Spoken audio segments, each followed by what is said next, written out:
Hi, Marvelous Joe at the top of the episode here to update all of our listeners that so far we have raised $50 of our $100 goal as part of our annual charity fundraiser during the holiday season. This year, we're donating to Stand Up to Cancer in remembrance of Kevin Conroy, William Hurt, George Perez, and all the other greats we unfortunately lost to cancer in 2022. To donate, visit our Instagram profile on your mobile device. For some reason, you won't see the fundraiser if you go on your desktop, but our Instagram profile is linked in our show notes for this episode. For every $5 you donate, you'll be entered into a drawing we will hold on Christmas Day, where one lucky donor will win our Infinity Crisis DC vs. Marvel deck building card game. Again, visit our Instagram profile and donate to Stand Up to Cancer before Christmas Day, December 25th. Thank you so much, and on with the show.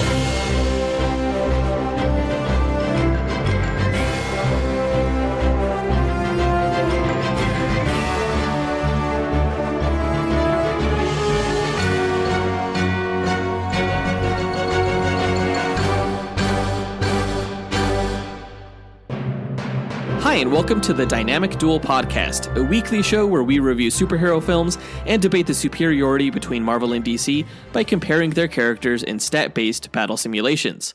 I'm Marvelous Joe. And I'm his twin brother, Johnny DC. And in this episode, our charity duel episode, we will be finding out who would win in a fight between the Red Lantern, Dex-Starr, and the Spacedog member of the Guardians of the Galaxy, Cosmo. Yeah, we most recently saw Cosmo in the Guardians of the Galaxy holiday special on Disney+. I think Cosmo was a girl, though. I think they gender bent him for the MCU. Right. Every year when we hold these charity duel episodes, we like to pit animal characters against each other. I'm not sure why we decided to do that, but the precedent has been set. We've been doing that ever since this podcast started in 2016. We've done Chip the Squirrel versus Rocket Raccoon, Crypto versus Throg, Detective Chimp versus Howard the Duck, the terrific What's-It versus Spider-Ham. I guess we did break the precedent with Helix versus Herbie the Robots, but then we went back into it with Gleek versus Hitmonkey. They're like pet robots. I don't know. Always a lot of fun with these charity duels. But this year is actually the first year where we're going to be pitting a dog versus a cat. So I feel like it's extra special, just adding to the age-old debate of which pet is better, cats or dogs. Yeah, and of course we'll be using math to find out the answer, so stay tuned for that as we put that debate to bed. Before that, we're going to break down the comic book movie news to come out in the past week, including the Guardians of the Galaxy Volume 3 official trailer, the Blue Beetle poster and release date announcement, and the Doom Patrol Season 4 official trailer, which actually came out 2 weeks ago, but Jonathan completely forgot because he doesn't actually like DC all that much. Oh my gosh. How many episodes have we done? Like over 300? And I missed one bit of news, like one episode? Come on. But we'll be talking about that trailer for this episode. As always, we list our segment times in our episode description, so feel free to check out the show notes if you want to skip ahead to a particular topic. Just a reminder, guys, to please donate to Stand Up to Cancer, which is the charity fundraiser that we are holding for this episode and for this month. The fundraiser ends December 25th when we will be doing a drawing amongst the donors to see who will win our Infinity Crisis Marvel vs. DC deck building card game that we developed ourselves. So visit our Instagram page, which is linked in our show notes to do that. Thanks, guys, and happy holidays. If you're interested in supporting this show non-monetarily, please stop by our website, dynamicduel.com, and subscribe to our weekly newsletter, where we'll keep you informed on all things going on with the show and get you free access to the visual data of the results from our latest Duel episode when you first sign up. Show your friends mathematically why and how one character would be another. To download that PDF, again, subscribe to our weekly newsletter at dynamicduel.com. And just a note to those of you who have signed up but haven't confirmed your email address, do that, because then you'll get a link to the stat page. Some of you have signed up but not gotten your free stat sheet yet. Yeah, thanks to everyone who does that, but with the upfront news out of the way, quick to the no prize. A no prize is an award that Marvel used to give out up until the 90s to fans. Our version, the Dynamic Duel No Prize, is a digital award that we post on Instagram for the person that we feel gave the best answer to our question of the week. Last week we asked you guys, which director that hasn't made a Marvel or DC film would you like to see direct one, and what film would that be? We've got a lot of great answers here. Let's go ahead and run down our honorable mentions as well as the no prize winner. Our first honorable mention goes to Scotty Macho, who said, If I had to pick a director, it would be Danny Cannon. Now, let me refresh your memories if you all don't remember who Danny Cannon is. He did the Sylvester Stallone Judge Dredd movie. Now, using that movie an example, imagine if he can put together a Batman Beyond movie. Be freaking badass. Now, I actually wasn't familiar with Danny Cannon. I had to look up his profile and his, resume on IMDb upon hearing this answer. And he's done a lot of television stuff recently, including like Pennyworth and also, unfortunately, Gotham Knights for the CW. But I'm not going to hold that against him because Judge Dredd was awesome. And I think with modern technology, that would be like a great launchpad for a project like Batman Beyond. Wait, was Judge Dredd awesome? Because I don't remember that being the case. I remember Dredd being awesome, but not Judge Dredd. Judge Dredd was awesome in its own ways, I feel like there are so many better directors to direct a Batman Beyond movie, like Denis Villeneuve or something like that. Like if Danny Carson directed Batman Beyond, I feel like we'd get a scene of Terry McGinnis wiping his ass with 3 seashells or something, What? Okay, Denis Villeneuve would direct a fantastic Batman Beyond movie, but no one gave that answer. So we're going with Danny Cannon. All right. Our next honorable mention goes to Scotty's twin brother, Gilly Macho, who said, Gilly Macho here. Now let's be real. Marvel's the best, and Marvel can afford the best. So if we can afford the best, let's go with Steven Spielberg. Do I need to explain anything? No. You guys know his work. You know what he can do. And films like he can bring Miles Morales to life. He can bring Nova Prime to life. And come on, DC can't afford that director, but we can. Steven Spielberg. So I hate to break it to you, Gilly, but so far, Marvel hires like the cheapest TV directors that they can find. And Steven Spielberg has already agreed to direct a DC film, Black Hawks. Black Hawks has been in development hell for a really long time. But I have to say, Gilly, I like the cut of your jib. Steven Spielberg is a great answer. He would direct an awesome Spider-Man or Nova movie. Either of those films would just be amazing. And this answer was pretty exciting. Steven Spielberg, of course, is one of the greatest auteurs of all time. Dude, no way Steven Spielberg would ever work for Kevin Feige, because Kevin Feige would be in control, and Steven Spielberg doesn't want that. I hate to break it to you, but that's never going to happen. If Kevin Feige was really that much in control of his directors, then how did we get Thor: Love and Thunder? Answer me that. Okay, you got me there. Our final honorable mention goes to Abner Oteri, who said, Hello, this is Abner Oteri, and I have 2 answers. M. Night Shyamalan and the Coen brothers. The Coen brothers would make a good, dark DC movie, and M. Night Shyamalan would make a really good Marvel movie. So, there you go. Okay, so Abner's answer almost did not get an honorable mention because we asked for which specific project the director would work on, but considering he gave the answers of the Coen brothers and M. Night Shyamalan, he gets an automatic honorable mention because those are some fantastic directors. Yeah, I don't even care what the question is. If you answer with the Coen brothers, you get an automatic honorable mention.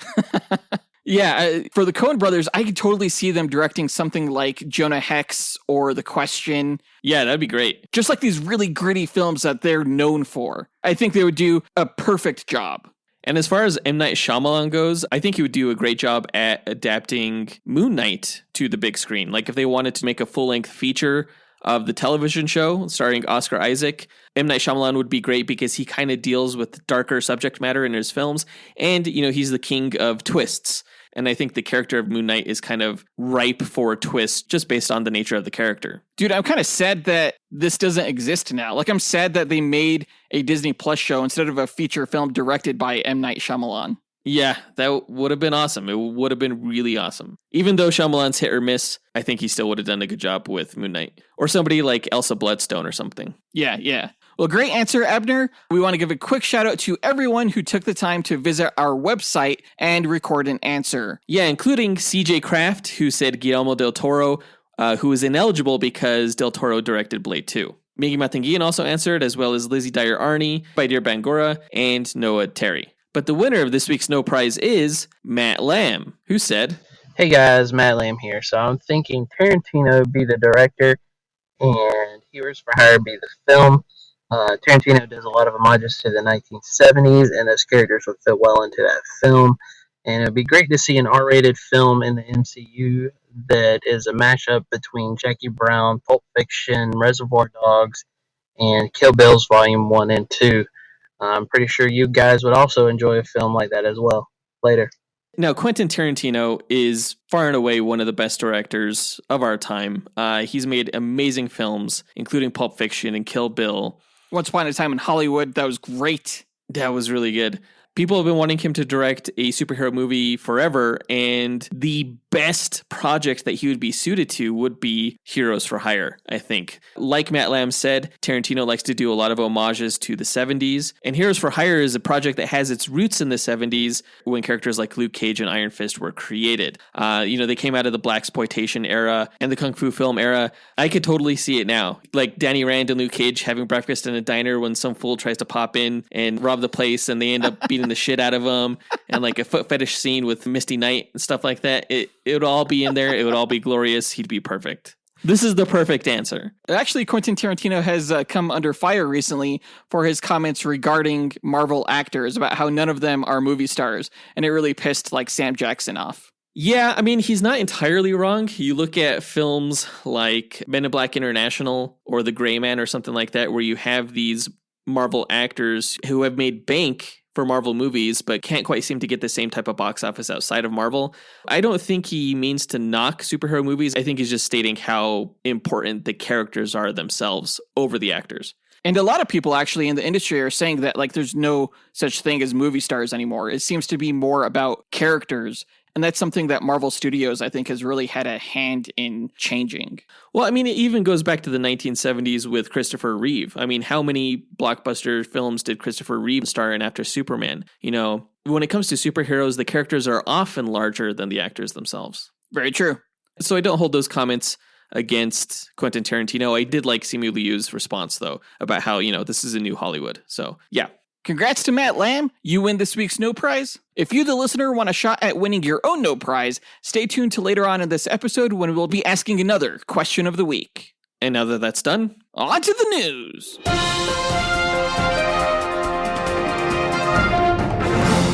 All right, this past week we got the trailer for the Guardians of the Galaxy Volume 3 film, hot on the heels of their holiday special. And for as excited as I was for Volume 3 after watching the special, I am so over the limit excited with the release of this latest trailer. Check your expectations. Isn't that what you always tell me? Yeah, I mean, but I already know this is going to be good because it's directed by James Gunn, of course, who directed the first two Guardians of the Galaxy films, both of which were great. So there's a precedent. There's a reason to be excited for this movie.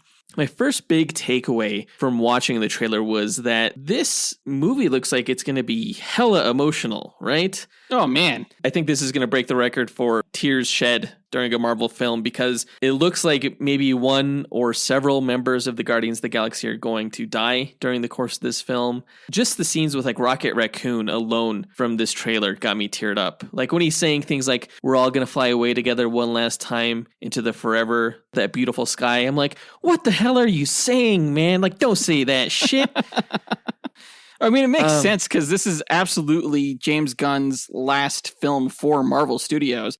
Yeah, I do think if any other director tackled this franchise, it would feel a little inauthentic to James Gunn's vision. But we also see scenes of Peter Quill freaking out and Mantis crying, and it just looks like really emotional stuff here. It looks really heavy. Yeah, heavy. But I'm here for it.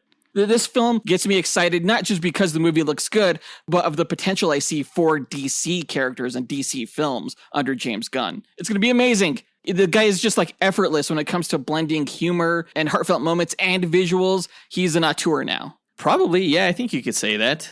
But the trailer starts off with the Guardians traveling to what looks to me to be Counter-Earth, which was a version of Earth created by the High Evolutionary, who is a Marvel villain that likes to experiment on living beings and experiment with evolution on them. He created Counter-Earth so that it's like a second out of dimensional sync with regular Earth. But on it, he conducts his experiments where he basically evolves animals to look more human. Now, it looks like the brilliant thing that this movie is doing is that it's combining the backstory of Counter-Earth with the backstory of Rocket Raccoon, who has nothing to do with Counter-Earth. If you remember from our Duel episode with Rocket Raccoon and Chip the Squirrel, Rocket Raccoon was created by these aliens who experimented on animals to get them to take care of the mentally ill of their race. The fact that they're merging these two stories together, I think, makes perfect sense. And it looks like Rocket Raccoon is actually a byproduct of the High Evolutionary's experiments. Yeah, that's genius. Is Chidwaki Iwuji the High Evolutionary in this trailer? Yeah, he is the primary villain. Of course, we know Chidwaki Iwuji from the recent Peacemaker series, in which he was just brilliant. He was a great character. Yeah, great actor. That's a cool premise. Like, I didn't know that, and that just adds like a whole other layer to this trailer to appreciate. Yeah, absolutely. It looks like the story of this movie is going to heavily involve Rocket Raccoon's origin. We see Rocket as an adorable baby raccoon here. So cute. I want one. Yeah, we see some shots of Gamora, some shots of Nowhere. There's a really cool scene where the characters are dressed in these like colorful suits and they jump out onto this organic looking planet out in the middle of space. It looks really weird, but interesting. A lot of people were saying that the suits that the Guardians are wearing in those shots remind them of the game Among Us. Yeah. But that didn't register with me right away. I could totally see where they're coming from now. But my first thought when I saw that was 2001: A Space Odyssey, because the suits look very similar to the ones they wore in that movie, which I think is really cool. They do. I got the idea to show my daughters that shot and say, look, they're making an Among Us movie. And they got super excited.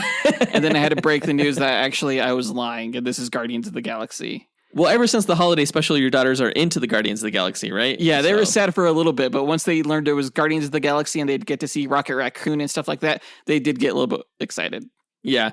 Well, we get to see Rocket Raccoon reunite with his girlfriend Lila, who is a sea otter from Half-World as well. That looks like it's going to be really heartfelt. Them hugging just kind of like melted my heart.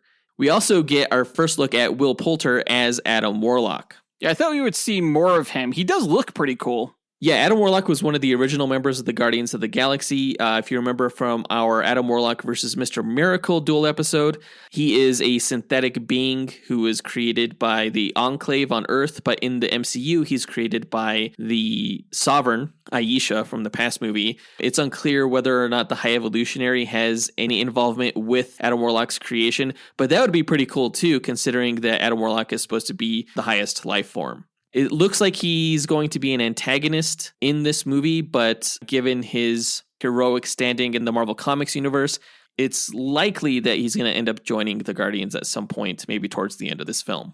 Yeah, maybe they'll start like a new Guardians of the Galaxy with like Sylvester Stallone and those other characters from Volume 2. Stakar and the other Ravagers? Yeah, maybe. Another thing that really got me in the feels was at the end of this trailer when we hear Groot say, "We are Groot" again. You know, it just kind of evoked the feelings that I had from the first movie when that Groot said, "We are Groot," right before he sacrificed himself for the team. It was cool to see Groot detach part of his torso into limbs that he could use for firing blasters. So he was like shooting 6 different blasters at once. That was awesome. Yeah, that was pretty cool. When does this movie come out? This movie kicks off the summer movie season. It comes out May 5th, 2023.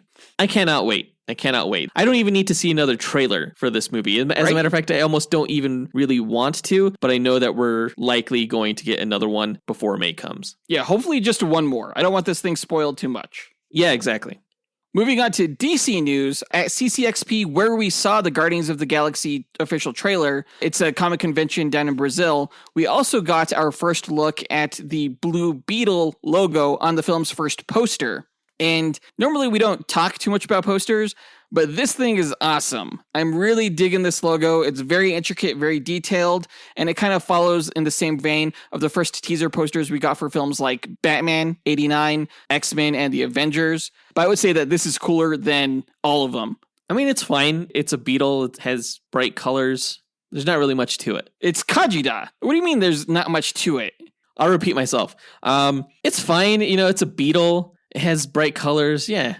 I'm sorry, you will address that beetle as Kajida. It's a beetle. Bright colors. Okay. You're a graphic designer. I know you appreciate the visuals on this thing. It's a beetle with some bright colors. It's not that impressive. And yet, it's still way better than like 90% of posters that Marvel puts out. Yeah, I mean, there's not much to say about it. It's a teaser poster. I gotta say, I don't think I've ever thought that you have sucked more than you do right now. Like, this is peak suckage. I just think you're getting overexcited for something that's not that exciting. It's super exciting. This poster wasn't the only news that we got from CCXP regarding Blue Beetle, though. We also got a release date, which is August 18th of next year, 2023. Which means it's opening between The Flash, which is coming out on June 23rd, and Aquaman and the Lost Kingdom, which is going to be out on December 25th. So that means we're getting 4 theatrical releases next year, including Shazam! Fury of the Gods. Compared to this year, that's a lot, and I can't wait for 2023. Yeah, that's as many live-action Marvel movies that we're getting next year. I do gotta say, though, I'll still be surprised if The Flash isn't pushed back to after Aquaman, because I still feel like that's the perfect opportunity to sort of jumpstart DC's film universe under James Gunn and Peter Safran. We'll see. But regarding the badass poster that Joseph's hating on, that brings us to our question of the week. What has been your favorite Marvel or DC film poster that has come out, and why? Yeah, I know that podcasts are an auditory medium, but when you name the poster, try to describe it in as much detail as you can within those 30 seconds. Again, Jonathan and I have done a top 10 Patreon bonus episode counting down our favorite movie posters, so patrons, try to avoid the ones that we listed there. That's not going to be easy. Record your answer at dynamicduel.com by clicking on the red microphone button in the bottom right-hand corner, which will prompt you to leave us a voicemail. Your message could be up to 30 seconds long, and don't forget to leave your name in case we include you on the podcast. We'll pick our favorite answer and award that person a Dynamic Duel No Prize that we'll post to Instagram. Be sure to answer before December 10th. In our final bit of news, the last week of November, HBO Max released the official trailer for Doom Patrol Season 4. And it looks like General Immortus is going to be the villain, or at least the Immortus Project. It looks like we're going to be doing some time traveling, and we'll get to see like steampunk cyborg, but also like Victor Stone with braces. We'll get to see a lot more of Brendan Fraser, it looks like, which is awesome because the guy's a phenomenal actor. And the more he appears on the show, like, the happier I am. Yeah, the more heart it seems to have. And this show is like chock full of heart. Oh, totally. It also looks like we get to see Dorothy again, which I'm super happy about because I was really missing her last season. Yeah, that's really cool. I was surprised to see her, considering we didn't see any glimpse of her within the previous teaser. There's no glimpse of Timothy Dalton as the chief in here.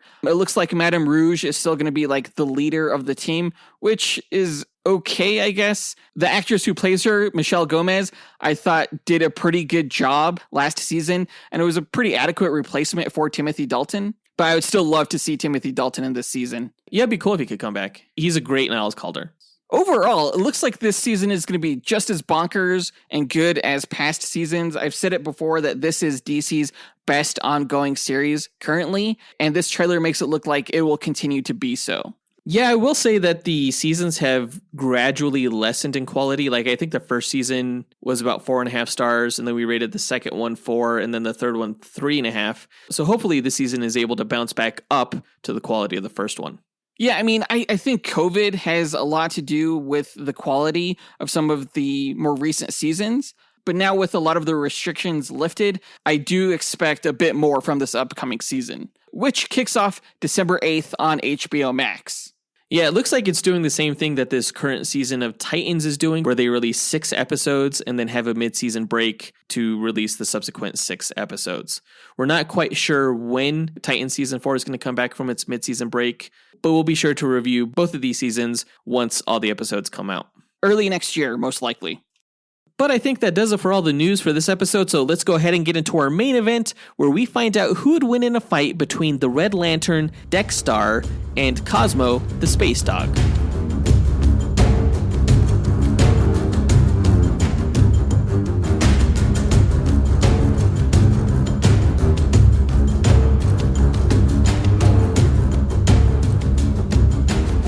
Alright, Dex-Starr versus Cosmo. It's the Red Lantern versus the Psychic Dog from Guardians of the Galaxy. This is going to be a really fun duel episode where we essentially find out who would win in a fight between dogs and cats. Of course, it's going to be dogs. No, dude, cats are way cooler. I have both a cat and a dog. For some reason, my cat loves me way more than my dog does. I don't know what that means for me as a person, but I do love my cat a lot. Like, she follows me everywhere. Like, she's right by my side right now. If you've ever heard like a meow in our episodes from like the past few years, it's her. Yeah, Cherry is always in the background while Jonathan's recording. I like to keep my cats out of my office as a podcasting professional because they do tend to meow. I learned that like the first year of podcasting because my cats were in the background of all those episodes, I feel like. But yeah, our executive producers, specifically Scotty Macho, came up with the idea for this duel because he's a fan of the Green Lantern cast of characters, which includes, the Red Lanterns. And when Scotty mentioned that Cosmo would be a good matchup for Dex-Starr, I liked it because it reminded me of a Green Lantern versus Hector Hammond type duel. Yeah, if you remember from our Hector Hammond versus MODOK duel episode, Hector Hammond is a psychic Green Lantern villain, a pretty frightening one, and a pretty powerful one. And from what I hear, Cosmo is a pretty powerful psychic in his own right. Right, he has telekinesis, telepathy. We'll learn all about him later on this episode as we break these characters down. If you've never listened to one of our duel episodes before, the way we determine a winner between these two characters is by running 1,000 Monte Carlo simulations using their statistics. A Monte Carlo simulation is a probabilistic model used to determine outcomes through random sampling. And in our case, it randomizes statistics along a normal distribution, which is a bell curve, as a way to simulate the many variables that can occur during battle. The stat parameters we use are based off of the official Marvel Power Grid, and we use that criteria to extrapolate the DC character stats. We've included some additional stat categories of our own, such as range, damage potential, versatility, and perception, in order to create a more complete and robust simulation. Running these 1,000 simulations gives us a percentage of wins for each character, and we declare the one with the higher percentage to be the ultimate victor, considering that they're more likely to win any given battle. No character ever wins 100% of the time. Comics have shown that there's usually a way for Batman to defeat Superman, and we feel our method falls in line with the precedents that have been established in the comic book stories. And we use this method because it was the least subjective, most unbiased way to determine who would win. Of course, we are both heavily biased toward our respective allegiances, so instead of debating these matches forever, we just let the math decide for us. There are no fan votes here, and no relying on just feats. Before we run the simulations, though, we like to break down each character's histories and abilities before improvising a scenario on how we imagine one of the 1,000 simulations we run would play out beat for beat. And I believe it's my turn to go first with the Marvel character's backstory, so let me go ahead and tell you guys all about Cosmo the Spacedog. Cosmo the Spacedog was born as an ordinary puppy to Golden Retriever and Labrador parents in the mid-20th century. In the 1960s, he was obtained as an adult by the Soviet space program, who at the time was sending animals into orbit in order to study the effects of space on living creatures in preparation to send humans up there. These occurrences of animal testing were inspired by real-life actions taken by the Soviet Union during their space race against the United States. Specifically, Cosmo was inspired by the story of Laika, a female husky terrier mix whom the Soviets picked up off the streets of Moscow and trained to enter space. She actually became the first creature ever to successfully orbit the Earth in a spacecraft, though the Soviets had not yet developed the technology to deorbit, which is unbearably sad. But Laika was honored in the Monument to the Conquerors of Space in Moscow, and she had her own statue erected of her atop a space rocket at the military research facility where she was trained. She also had a section of Mars named after her by NASA, and was depicted in a series of Russian stamps where she was dubbed Laika, the first traveler into cosmos. Now, Marvel's story of Cosmo imagines a happier fate for the space dog, wherein after the Soviets sent Cosmo into orbit, the dog encountered a storm of cosmic radiation, similar to what gave the Fantastic Four their powers. Cosmo was ejected from Earth's orbit and became lost in space. Fortunately, he obtained several powers to help him survive, including a lengthened lifespan, heightened intelligence, and psionic powers. It's not known specifically how he ended up at the edge of the universe on Nowhere, which is a space station constructed from the head of a dead celestial, but that is where he eventually established his home. He became the city's chief of security, charged with protecting the citizens of Nowhere, which is how we met the Earth hero Nova, who at the time was the last of the Nova Corps, a cosmic police force from the destroyed planet Xandar, whom you can learn more about in our Green Lantern vs. Nova Duel episode. Nova helped Cosmo protect Nowhere from a psychic alien scourge called the Abyss, who had been cast out toward the edge of the universe and had begun taking over the minds of Nowhere's residents. Cosmo was able to safely store the city's population within the tesseracted storage crystal on his collar, and after defeating the Abyss alongside Nova, Nowhere's population was returned to normal. Cosmo helped Nova track down the homeworld of the techno-parasitic race called the Phalanx, and for his help, Nova gifted Cosmo a chewy bone, for which he was grateful. Later, Cosmo let the newly formed team, the Guardians of the Galaxy, establish a base on Nowhere, as the Celestials' Continuum Cortex could be used to teleport the Guardians anywhere they needed to be in the universe. When trying to come up with a team name before settling on the Guardians of the Galaxy, Cosmo suggested they call themselves the Retrievers, or the Nowhere Nine, aka the K9, where he counted himself in addition to the original roster of 8, including Star-Lord, Gamora, Drax the Destroyer, Phyla-Vell, Adam Warlock, Rocket Raccoon, Groot, and Mantis. If you want to learn more about the Guardians, we have Duel episodes with all of them so far except for Phyla-Vell and Mantis. Rocket initially did not get along with Cosmo, and when Cosmo asked why, Rocket didn't have a good answer save for that he couldn't shake the feeling that Cosmo was about to chase him up a tree. But eventually, the two got along.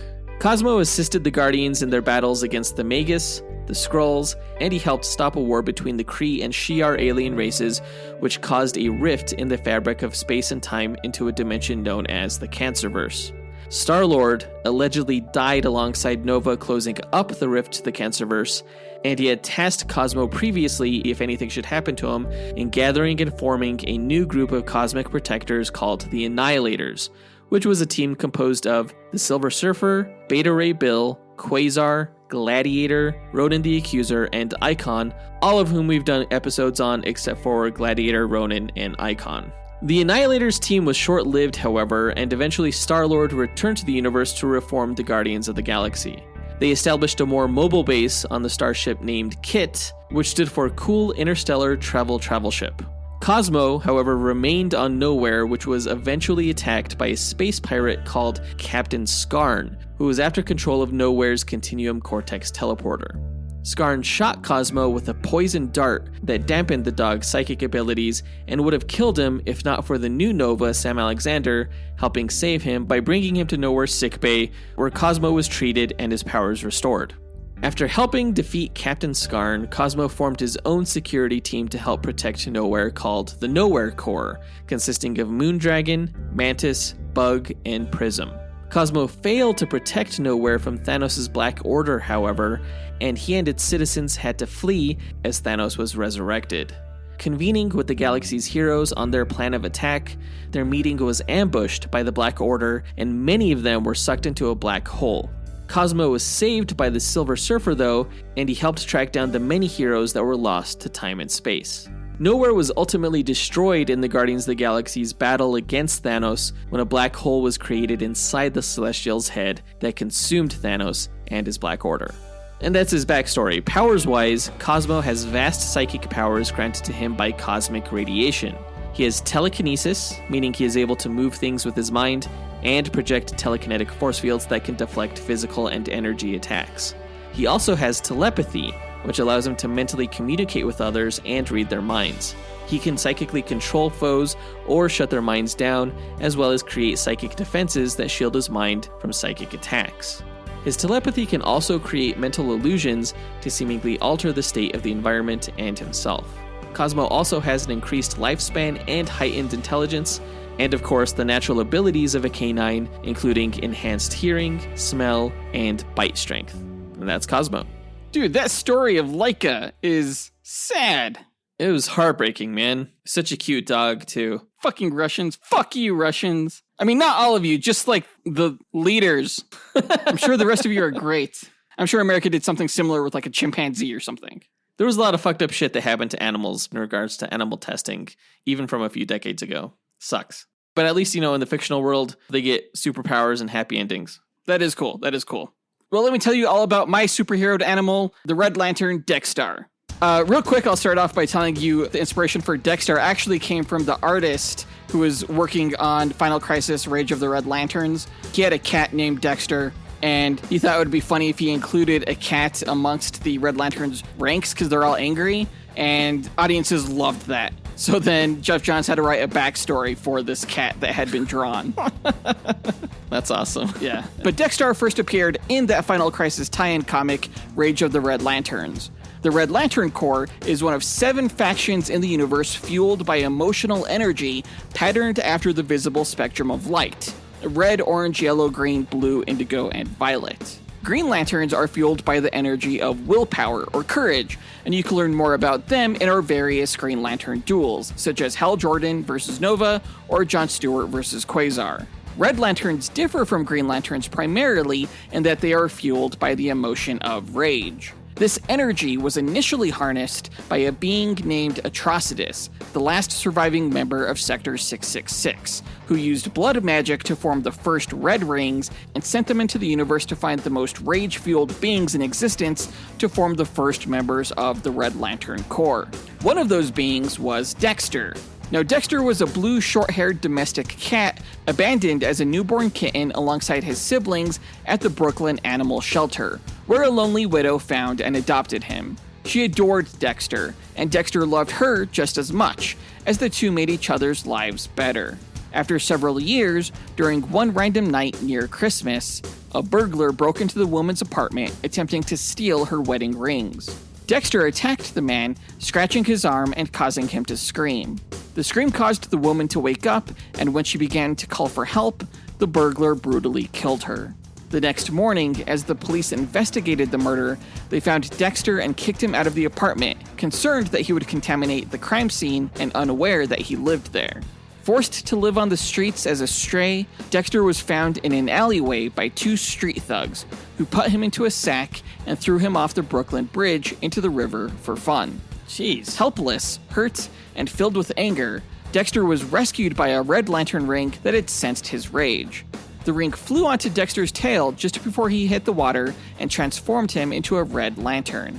Overcome with boiling anger, Dexter flew back up to the bridge and incinerated the 2 thugs. When most Red Lanterns become ring bearers, they are consumed and overcome by the universal red energy of rage, one of the outlying colors on the emotional spectrum and therefore the most unstable.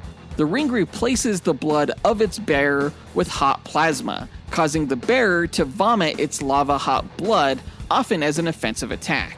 Typically, a new Red Lantern will immediately go into an uncontrollable fury until they bathe in the lake of blood on the Red Lantern homeworld base of Ismalt. A few Red Lanterns, however, have shown a degree of control over their rage, as was the case with Dexter, who was able to rein in his animalistic behavior since he was an animal himself. After killing the street thugs, Dexter, now Dex-Starr, napped on their bones, vowing to find and kill the man who killed his owner, though he has yet to do so. Soon after becoming a Red Lantern, Dexter made his way to Ismalt, where he joined Atrocitus and the other Red Lanterns in their first mission to capture Sinestro, who had imprisoned Atrocitus in the past from the Green Lanterns. You can learn more about Sinestro in our Sinestro vs. Magneto Duel episode. Successful in their capture, the Red Lanterns brought Sinestro to Ismalt to use his blood as part of a blood ritual, though he was rescued by green, blue, and yellow lanterns. It wasn't long before Dex-Starr gained a reputation as being the most sadistic and malicious of the Red Lanterns and became their leader Atrocitus' right-hand man, often seen at his side or in his lap. After the Sinestro Corps War, many Lantern Corps formed a truce to stop the newly emerged Black Lantern Corps, led by a manifestation of death known as Necron. During this Blackest Night event, Dex-Starr fought alongside the Green Lanterns John Stewart and Guy Gardner against Necron and his forces. Necron was eventually defeated, and Atrocitus and Dex-Starr spent some time on Earth, tracking the cosmic entity of rage known as the Butcher, who was unleashed during the Blackest Night. Attacked by Lobo and his dog, Atrocitus and Dex-Starr were able to defeat the two, though it was revealed that Atrocitus had hired Lobo to attack him, offering Lobo a Red Lantern ring as payment. When the first human Red Lantern, known as Rancor, showed the unique ability to create energy constructs like a Green Lantern, Dex-Starr was able to gain this ability also after drinking his blood. Dex-Starr, ever loyal to Atrocitus, gave his master the ability to create constructs as well, making them the most powerful Red Lanterns and among the most powerful lanterns in general. Given the wrathful nature of the Red Lanterns, it wasn't long before many of them became furious with Atrocitus' leadership, and when the lead dissenter, Bleez, attempted to convince Dex-Starr to join their cause and betray his master, Dex-Starr refused and ended up saving his master's life. Together, Atrocitus and Dex-Starr command the Red Lanterns and their rage-fueled mission across the universe. Now, powers-wise, as a Red Lantern, Dex-Starr's blood has been replaced with lava-like red energy plasma so corrosive it's capable of dissipating other forms of energy. The plasma, which could also be fired from his ring, is capable of inducing rage in his victims, which Dex-Starr can draw upon to make him more powerful. His ring allows him to fly and generate a protective aura that grants him super strength and durability. He can use the ring's energy to emit lasers and move objects, and unlike most Red Lanterns, Dex-Starr can generate hard light constructs, similar to a Green Lantern, though his are powered by rage instead of willpower. Because his blood is not pumped by his heart, if Dex-Starr's heart were ever removed, he would not die because his blood is pumped by his ring, which also happens to be his primary weakness. If his ring were ever removed, his heart would try to pump the plasma energy and he'd go into cardiac arrest. And that's Dex-Starr. All right, I have an idea on how Cosmo can defeat Dex-Starr. Let's see how it plays out. All right. Because now that we've got their histories and abilities out of the way, we're going to speculate on how one of the 1,000 simulated matches we run will go. The winner is determined by simulations, not this speculation, but it's fun to imagine how this fight could play out. We don't set any rules for this match other than the characters don't know anything about each other going in, except that the other character is a threat that needs to be put down. And we say that they start off about 50 meters apart in an environment that has no bearing on the match itself, because we don't take stats for the environment. Plus, certain characters have advantages in some environments over others, and we want these characters to win on their own merit. So let's get into it. Dex-Starr the Red Lantern and Cosmo the Spacedog meet on the battlefield. Who goes first? Okay, I'm going to say Dex-Starr is going to go first. Like, absolutely, no questions. He's just way more angry, all right? And so he's going to start by just flying toward Cosmo and just vomiting on him with that red hot plasma like napalm, just reducing him instantly to like a pile of red bones. No, I don't think so, because Cosmo blocks this plasma vomit by throwing up a telekinetic force field that keeps it from hitting him and burning him. And he barks out at the cat telepathically. He's like, "That is a disgusting hairball, kitten." He has an accent telepathically? Yeah, it's a Russian accent, which I can't do, obviously. No, clearly. But like force fields in the comics, like they get destroyed by this plasma. Like I've seen it. It just breaks down other types of energy. So Cosmo isn't protected for long because the plasma is going to burn right through that force field. It can burn through telekinetic energy? I mean, typically like lantern energy, but yeah, like other energy. All right, so Cosmo like sees his telekinetic shielding burning, and so he's like shocked, and he fires out a telekinetic shockwave at the cat that just blasts Dex-Starr away like 50 meters back where the match started. And Cosmo is then gonna psychically render himself invisible to all of Dex-Starr's perceptions, so this cat can't see or hear or smell Cosmo anymore. Okay, so that's probably going to make Dex-Starr like pretty freaked out. He's on high alert, you know, big eyes and arched back and the works. But from his ring, he's just going to generate like 1,000 long, sharp-tipped whiskers that emanate from his body like feelers, you know, to see if he could use them to sense Cosmo. So Dex-Starr may not perceive Cosmo getting stabbed by these things, but Cosmo definitely feels it, and that's going to cause him to break his concentration, and the psychic cloak goes down. Actually, Cosmo is mentally manipulating Dex-Starr to think he's sending out these sharp whisker feelers. But in reality, the cat's just, you know, lying on his back and purring like an idiot, clawing at the air, just content in thinking that he's impaled Cosmo with these sharp whiskers. In reality, that's when Cosmo pounces onto Dex-Starr and just grabs him in his jaws and shakes him like a chew toy by his scruff. So the cat's like, "Rawr!" That's if he's shaking Dex-Starr, that's gonna definitely shake him out of his psychic trance. All right, so now that Dex-Starr is awake, he's just gonna be like hissing and scratching at Cosmo, but with like hot energy claws. So Cosmo's nose just gets shredded. Oh shit! Don't mess with the cat, man. You don't mess with the cat, or else you're gonna get the claws. So Cosmo, he's gonna like yelp and leap away, and he's gonna be like, "This kitten has claws." And Dex-Starr, he's just gonna hiss back, and the ring's gonna translate it back to like a string of obscenities. Well, Cosmo's then gonna create a telekinetic bubble around Dex-Starr, and he's gonna shake the cat around in that force field and just slam Dex-Starr onto the ground repeatedly. But like after being knocked around like a few times within this bubble, like Dex-Starr, he's just gonna fill the bubble with this yarn ball construct, which is gonna absorb the impacts. And once Cosmo removes that force bubble, the yarn ball explodes toward him and just wraps him up in this yarn. So with Cosmo trapped and unable to move in the yarn, Dex-Starr is just gonna vomit fiery plasma on him again.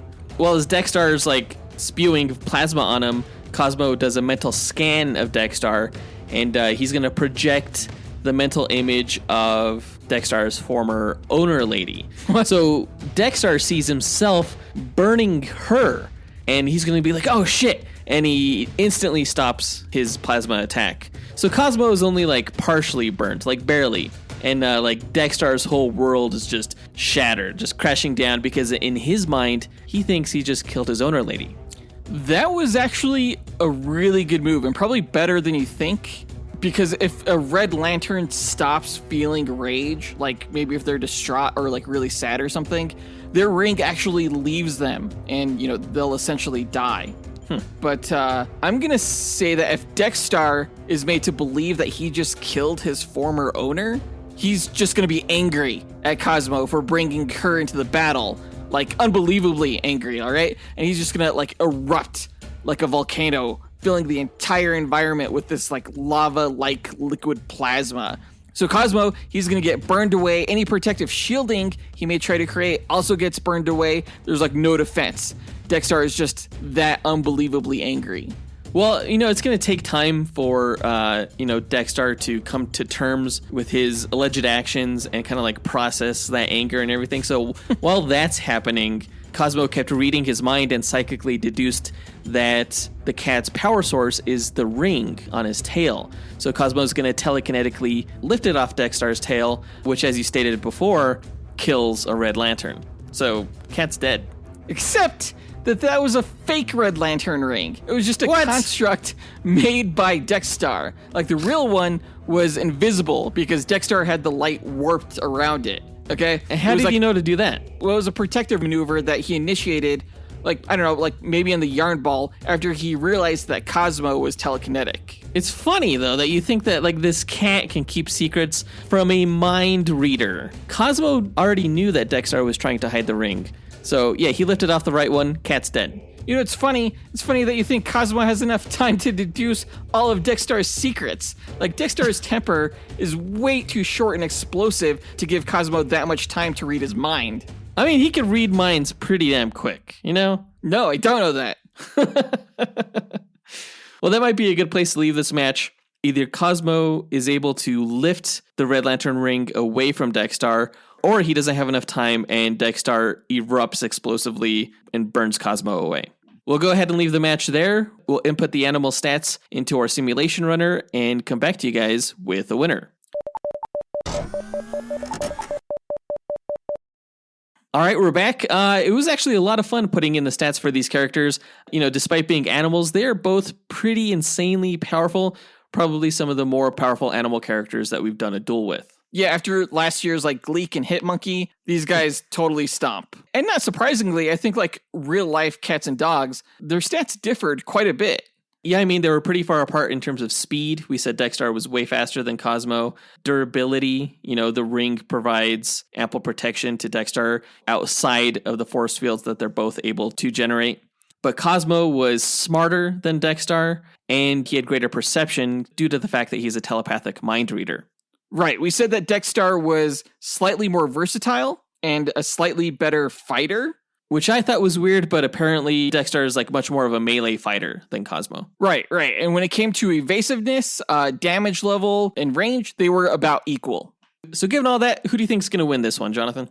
Well, I think it's going to be Dex-Starr.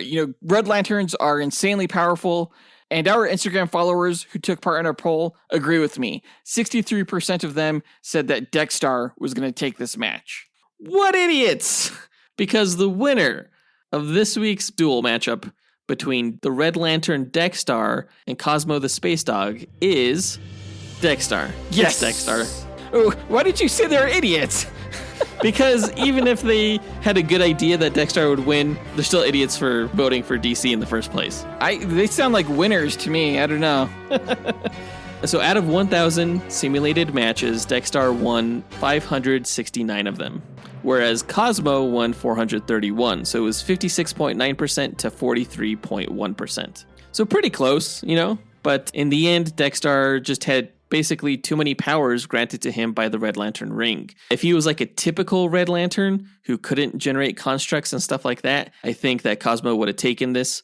But since Dex-Starr apparently is one of the most powerful Red Lanterns out there, he got the edge up on Cosmo. And I feel like this is a good win for cats in the whole dogs versus cats debate, And I love my dog, don't get me wrong. But I also feel like my cat would beat the shit out of my dog because I have a Chihuahua. So it makes sense to me. I still think that in most cases, dogs would beat cats just because on average they're larger. It's usually dogs that are chasing the cats, not the other way around. This just happens to be a cat who's really fucked up. Aren't they all? Well, I mean, my cats aren't vomiting plasma, but, they're just vomiting hairballs and, in general, vomiting.